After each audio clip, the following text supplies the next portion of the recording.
Ézéchiel, chapitre 2. Il m'a dit, Fils de l'homme, tiens-toi debout sur tes pieds et je te parlerai. Pendant qu'il me parlait, l'Esprit est entré en moi et m'a mis debout sur mes pieds.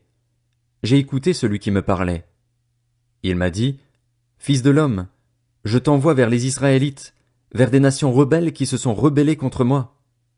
Eux et leurs ancêtres se sont révoltés contre moi jusqu'à aujourd'hui. Ce sont des enfants à la tête dure et au cœur endurci. Je t'envoie vers eux et tu leur diras, Voici ce que dit le Seigneur, l'Éternel. Qu'ils écoutent ou qu'ils n'écoutent pas, en effet, c'est une communauté de rebelles. Ils sauront ainsi qu'il y a un prophète au milieu d'eux. Quant à toi, fils de l'homme, n'aie pas peur d'eux, n'aie pas peur de leurs discours, même si tu as pour compagnie des ronces et des épines et que tu habites avec des scorpions. N'aie pas peur de leurs discours et ne te laisse pas effrayer par eux, même si c'est une communauté de rebelles. Tu leur diras mes paroles, qu'ils écoutent ou qu'ils n'écoutent pas. En effet, ce sont des rebelles. Quant à toi, fils de l'homme, écoute ce que je vais te dire. Ne te montre pas rebelle comme cette communauté de rebelles. Ouvre ta bouche et mange ce que je vais te donner. J'ai regardé et j'ai vu qu'une main était tendue vers moi. Elle tenait un livre. Il l'a déroulé devant moi. Écrit des deux côtés, il contenait des complaintes, des lamentations et des gémissements. Ézéchiel, chapitre 3. Il m'a dit, Fils de l'homme, mange ce qui est devant toi. Mange ce livre et va parler à la communauté d'Israël. J'ai ouvert ma bouche et il m'a donné ce livre à manger. Il m'a dit, Fils de l'homme, nourris ton ventre et remplis tes intestins avec ce livre, celui que je te donne. Alors je l'ai avalé, et dans ma bouche il a été doux comme du miel. Il m'a dit, Fils de l'homme, va trouver la communauté d'Israël et communique-leur mes paroles. En effet, ce n'est pas vers un peuple dont le langage est obscur et la langue est difficile que tu es envoyé, c'est vers la communauté d'Israël.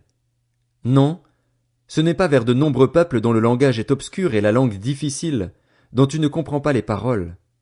Si je t'envoyais vers eux, ils t'écouteraient. Mais la communauté d'Israël ne voudra pas t'écouter parce qu'elle ne veut pas m'écouter. En effet, toute la communauté d'Israël a le front dur et le cœur endurci. Cependant, j'ai endurci ton visage pour résister à leur visage, et ton front pour résister à leur front. J'ai rendu ton front aussi dur qu'un diamant, plus dur que la pierre. Tu n'auras pas peur d'eux, et tu ne te laisseras pas effrayer par eux, même si c'est une communauté de rebelles. Il m'a dit, Fils de l'homme, que ton cœur accepte et que tes oreilles écoutent toutes les paroles que je te dirai. Va trouver les exilés, les membres de ton peuple. Tu leur parleras et, qu'ils écoutent ou qu'ils n'écoutent pas, tu leur diras, Voici ce que dit le Seigneur, l'Éternel. Puis l'Esprit m'a enlevé et j'ai entendu derrière moi le bruit d'une grande exclamation. Béni soit la gloire de l'Éternel qui se manifeste depuis l'endroit où il réside. J'ai entendu le bruit des ailes des êtres vivants qui se touchaient l'une l'autre, le bruit des roues auprès d'eux et le bruit de cette grande exclamation. L'Esprit m'a donc enlevé et m'a emporté. Je suis parti, amer et furieux, tandis que la main de l'Éternel agissait sur moi avec puissance. Je suis arrivé à Tel Abib, vers les exilés qui habitaient près du fleuve Kébar, et je me suis assis là où ils s'asseyaient. Je suis resté là durant 7 jours, consterné, au milieu d'eux. Au bout de 7 jours, la parole de l'Éternel m'a été adressée. Fils de l'homme, je te donne comme sentinelle à la communauté d'Israël. Tu écouteras la parole qui sort de ma bouche et tu les avertiras de ma part. Quand je dirai aux méchants, tu vas mourir, c'est certain. Si tu ne l'avertis pas, si tu ne parles pas pour avertir le méchant afin qu'il renonce à sa mauvaise conduite et reste en vie, ce méchant mourra à cause de sa faute, mais je te réclamerai son sang. Si au contraire tu avertis le méchant et qu'il ne renonce pas à sa méchanceté ni à sa mauvaise conduite, il mourra à cause de sa faute, mais toi, tu auras délivré ton âme. Si un juste renonce à sa justice et commet l'injustice, je mettrai un piège devant lui et il mourra. Parce que tu ne l'auras pas averti, il mourra à cause de son péché et l'on ne se souviendra plus de la justice qu'il avait pratiquée, mais je te réclamerai son sang. Si au contraire tu avertis le juste pour qu'il ne commette pas de péché, et qu'il ne pêche pas, il restera en vie parce qu'il s'est laissé avertir et toi, tu auras délivré ton âme. Là encore la main de l'Éternel reposait sur moi. Il m'a dit, Lève-toi, Sors dans la vallée et là-bas je te parlerai. Je me suis levé et je suis sorti dans la vallée. Et voici que la gloire de l'Éternel se tenait là, telle que je l'avais vue près du fleuve Kébar. Alors je suis tombé le visage contre terre. L'Esprit est entré en moi et m'a mis debout sur mes pieds. Il m'a parlé et m'a dit, « Va t'enfermer chez toi. Fils de l'homme, on mettra sur toi des cordes, avec lesquelles on t'attachera afin que tu ne puisses pas aller au milieu d'eux.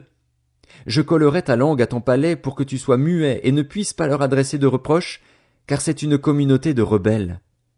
Cependant, quand je te parlerai, j'ouvrirai ta bouche pour que tu leur dises, Voici ce que dit le Seigneur, l'Éternel. Que celui qui voudra écouter écoute, et que celui qui ne voudra pas n'écoute pas.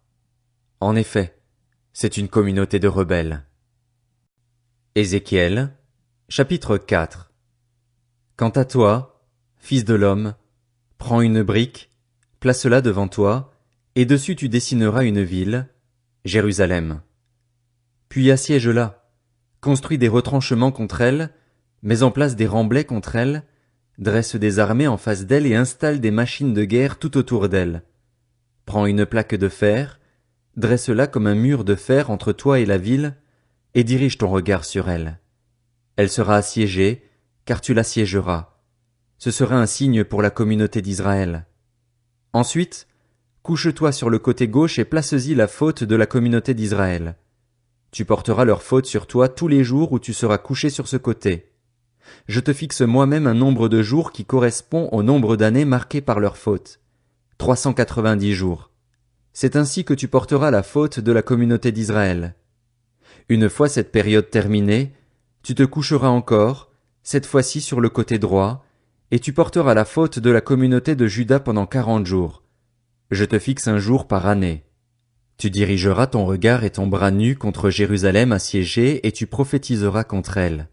Je vais mettre des cordes sur toi afin que tu ne puisses pas changer de côté jusqu'à ce que tu sois arrivé au bout de ta période de siège. Prends du blé, de l'orge, des fèves, des lentilles, du millet et de l'épeautre. Mets-les dans un même récipient et fais-en du pain. Tu en mangeras tous les jours où tu seras couché sur le côté, à savoir durant 390 jours. Le poids de la nourriture que tu mangeras sera de 200 grammes par jour. Tu en mangeras de temps à autre. La quantité d'eau que tu boiras sera de 6 décilitres. Tu en boiras de temps à autre. Tu mangeras des gâteaux d'orge que tu feras cuire en leur présence à l'aide d'excréments humains. L'Éternel a ajouté, c'est ainsi que les Israélites mangeront leur pain impur parmi les nations vers lesquelles je les chasserai. J'ai répondu, Ah! Seigneur Éternel, depuis mon enfance jusqu'à maintenant, je ne me suis pas rendu impur en mangeant une bête trouvée morte ou déchiquetée, et aucune viande infecte n'est entrée dans ma bouche. Il m'a répondu, Eh bien, je te donne le fumier du bétail au lieu d'excréments humains, et tu prépareras ton pain dessus. Il a ajouté, Fils de l'homme, je vais priver Jérusalem de pain. Ils mangeront du pain, mais de façon rationnée et dans l'angoisse, et ils boiront de l'eau en quantité limitée et avec frayeur.